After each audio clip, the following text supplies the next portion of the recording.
Bonjour, je fais cette vidéo en tant que philosophe catholique.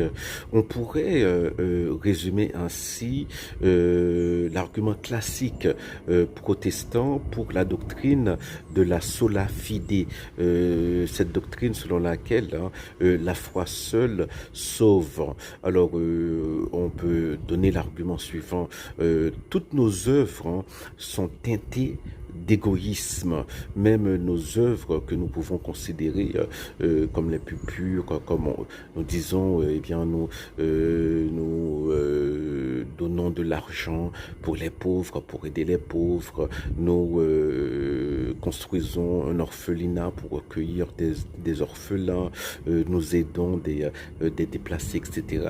Luther dit, eh bien, lorsque on est honnête avec soi-même, on découvre qu'il y a toujours de l'égoïsme voilà, derrière nos actions. Donc nos actions sont toujours teintées d'égoïsme, elles ne sont pas, puisqu'ils sont toujours teintés d'égoïsme, nos œuvres, nos actions ne sont pas dignes, ne peuvent pas nous sauver.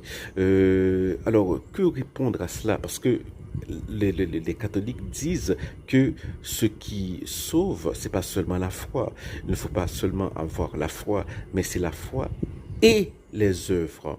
Donc, bon voilà, pour les catholiques, il y a une différence conceptuelle entre la foi et les œuvres, de telle façon que quelqu'un qui a la foi, mais qui n'agit pas pour aider son prochain, ne peut pas jouir de la félicité de Dieu. Eh bien, en réponse, on peut dire, eh bien, ça ne fait rien.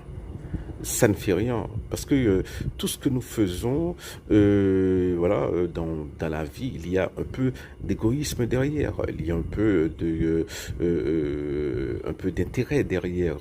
Il faut être attiré par des choses. Par exemple, voilà, lorsqu'on se marier, c'est une belle chose, mais voilà, bon, si on pense qu'une femme est, excusez, laide, moche, eh bien, on va pas se marier avec elle. Donc il faut donc on se marie avec elle parce qu'elle nous plaît. Donc il y a un peu d'égoïsme derrière. Le but de la vie, justement,